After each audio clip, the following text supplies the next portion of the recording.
Kaimere is a distant planet. It is defined by waves of life brought from Earth and set free to evolve independently in this new context. The indigenous life of the planet, swarms of microbes called magic by the people who live there, are what harvest Earth organisms and make copies on Kaimere. As the asteroid which concluded the Mesozoic never struck Kaimere, dinosaurs remain the dominant terrestrial megafauna. Though we associate crocodilians today with semi-aquatic ambush hunters, this is only one of the many strategies this branch of archosaurs experimented with throughout their long and diverse history, and indeed is quite derived compared to their endothermic terrestrial ancestors. It wasn't long ago that several clades of terrestrial crocodiliforms lived on Earth. One of these groups were the Sebecids. Sebecids were a clade of terrestrial crocodilomorphs within the Notosuchian clade. They first evolved in the latest Cretaceous and lasted until the mid-Miocene, though there's some tentative evidence that they could have reached the Pliocene.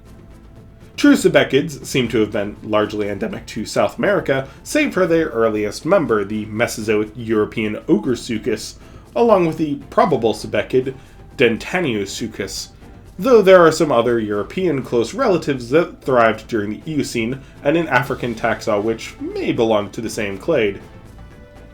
Together, Sebecids, their European relatives, and the Baurusuchids that are generally found to make up the clade Sebecosuchia.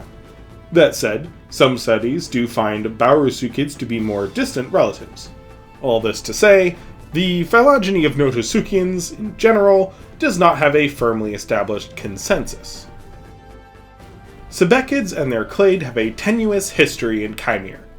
Some fossil remains have been tentatively attributed to them from the Second Cretaceous dynasty, with some of their European cousins perhaps contributing to a brief radiation in the Tyrant dynasty's Oligocene harvest, but the teeth could well belong to other crocodilomorphs and are not conducively diagnostic to Notosuchians, much less Sebecids.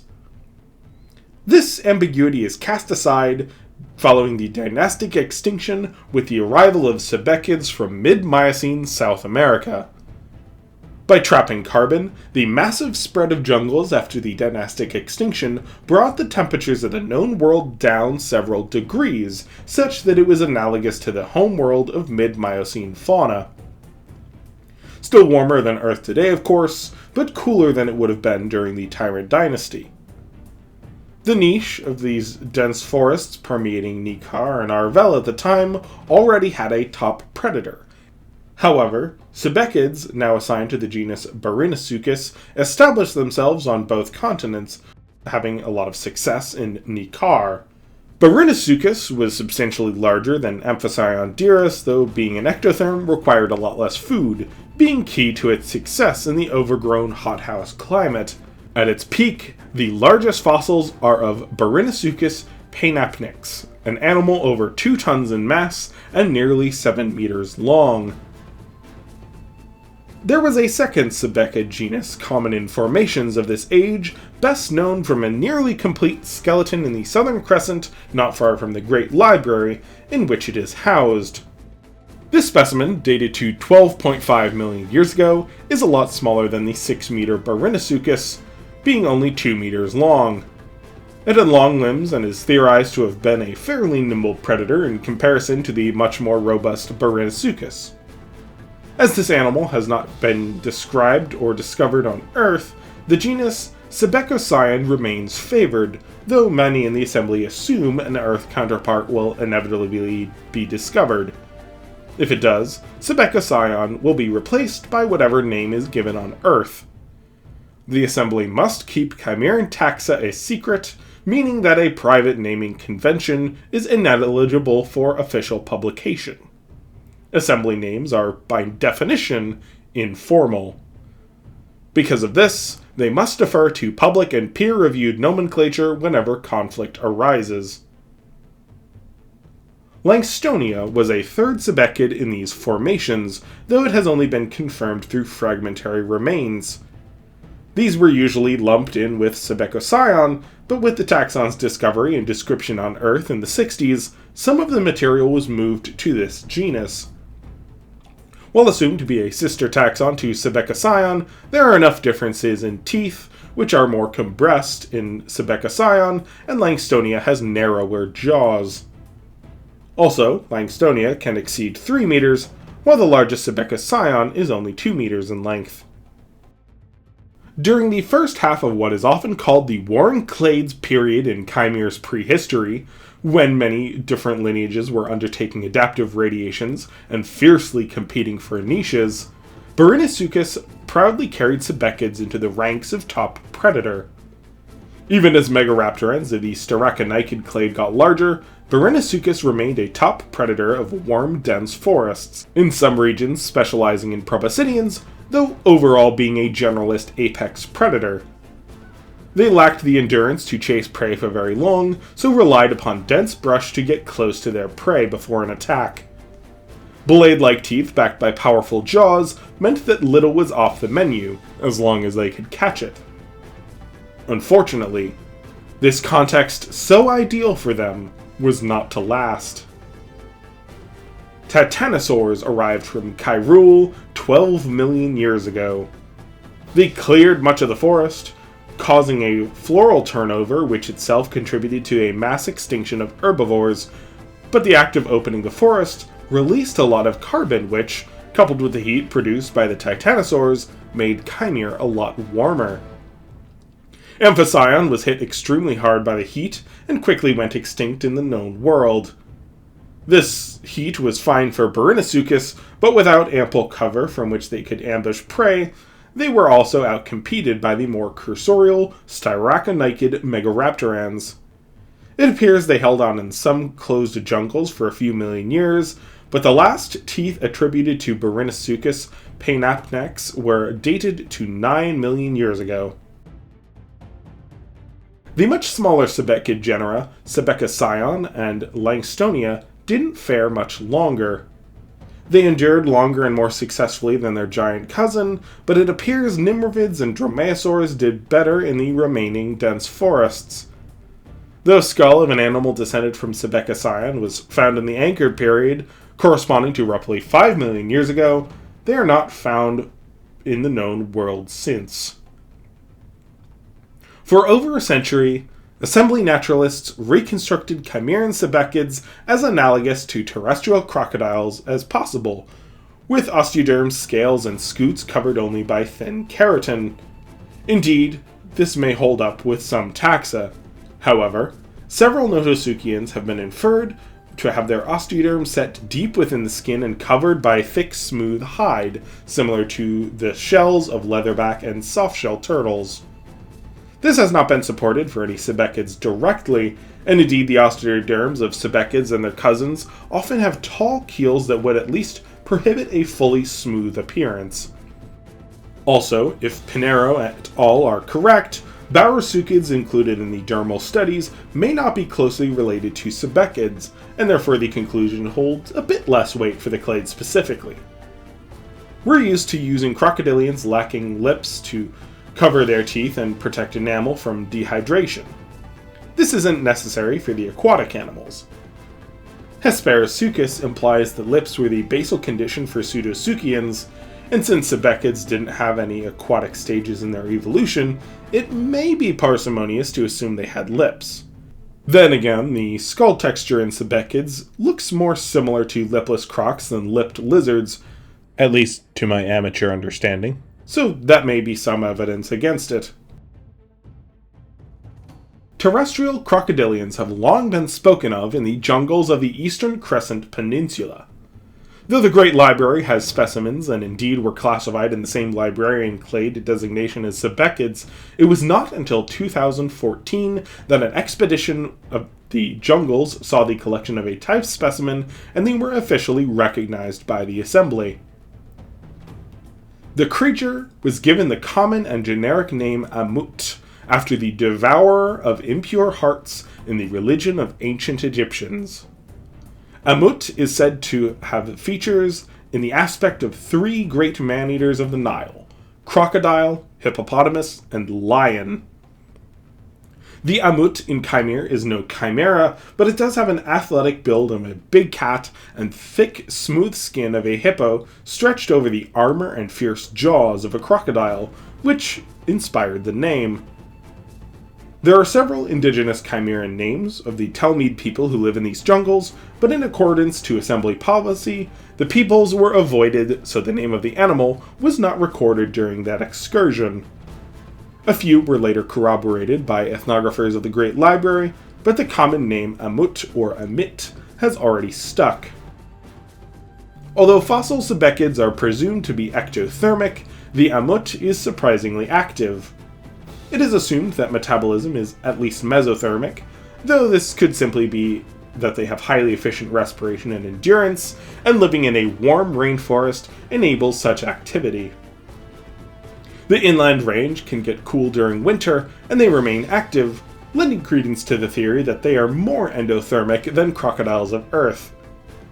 This has happened in Earth's history, in the boar crocodile of the Permian Islands, and indeed endothermy was the ancestral condition of Pseudosuchians, so it is hardly without precedent.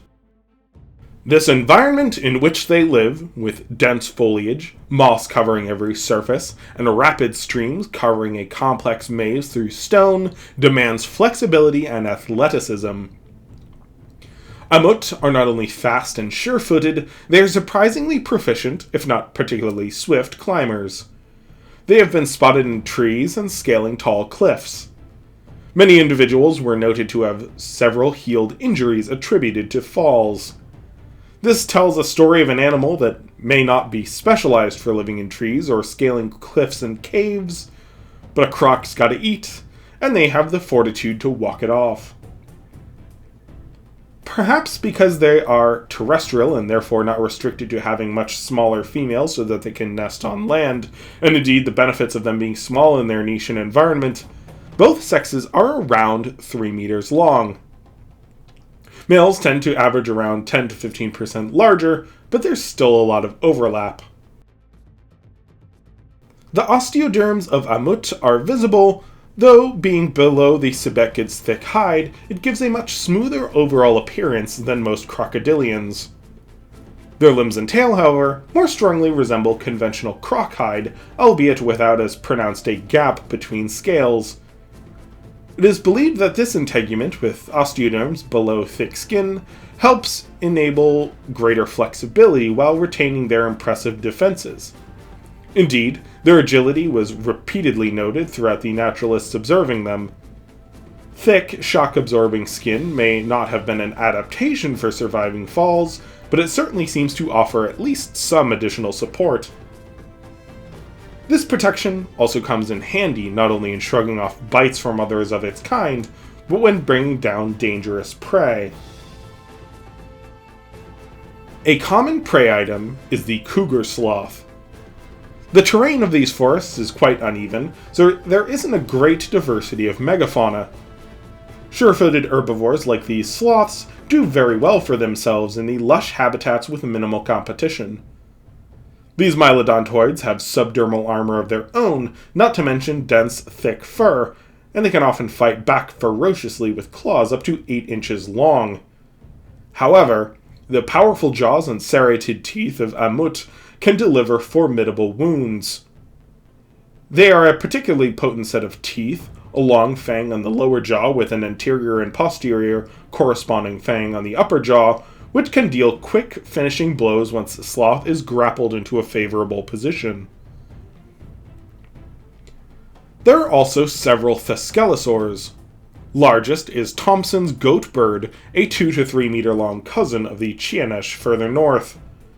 They aren't as well armored or defended as cougar sloths, but they are fast and extremely nimble, able to effortlessly scale and navigate uneven terrain. Catching this prey is when Ammut's comparison to big cats come into play.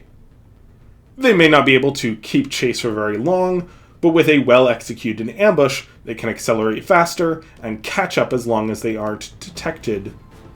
Their green hide helps them blend into the moss, which covers the ground, rock, and tree when stalking these dinosaurs, which also have excellent color vision. The Ammut is considered the apex predator of this environment. While there are theropods like the alar that hunt along the coast, which are much larger, not to mention crocodiles in the lowland rivers, the rolling hills are unwelcoming to both large predators and the game they would need to sustain themselves. At between 150 and 220 kilos, the Ammut is notably larger than competing predators in its habitat. There is a large species of kochu, a nimmervid, that offer some competition, but with their largest toms rarely exceeding 70 kilos, it's not a threat to an adult Ammut. There are also a dromaeosaur species endemic to these rainforests, and while these 50-kilo dromies compete for some smaller prey and are certainly a threat to juveniles, they are very much on the Ammut's menu, not the other way around. In much of the known world, theropod dinosaurs are the top predators, with mammals and smaller theropods rounding out the predator guild. Pseudosuchians are lords of the river, but even in these habitats, the theropods claim the rank of top predator. One might not expect the highland jungles to be the habitat ruled by crocs, or the last Sebecid to call this place home, yet the Ammut has absolutely thrived in this lush jungle on the frontier of the known world, and doesn't restrict itself to our expectations. Cheers to Captain Duquette for sponsoring this episode. He reached out to see if there were any Sebecids left to sponsor. I was happy to say that there was one left in the project, and there was a whole lot to say about their prehistory, and perhaps unexpected environment, and I'm glad this was the one to finish off the month of crocodilians and their kin. Crocs have been an important part of the project for a long time. Indeed, crocodiles were some of my first speculative evolution creations.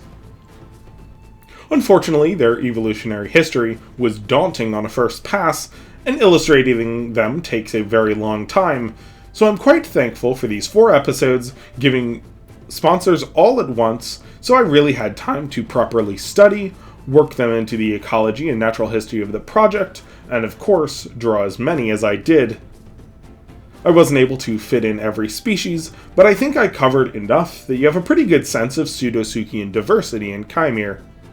Sebecids were a clade that threw the most surprises at me, so I'm thankful to Armin Rangel for entertaining my questions and helping me compile all the sources to figure out how I wanted to portray these fascinating animals. The smooth skin, for example, is supposed for several, perhaps distant relatives, but even these taxa we don't quite know how it would look or how extensive this smooth hide would be, especially with the tall keels on many Sebecid osteoderms. I found some really interesting interpretations in my research, and smoothed out some elements of the initial design accordingly. I've always liked crocodiles, especially vicariously through my idol Steve Irwin, but researching for this series has substantially elevated my admiration for these fascinating animals. That's probably my favorite aspect of this project.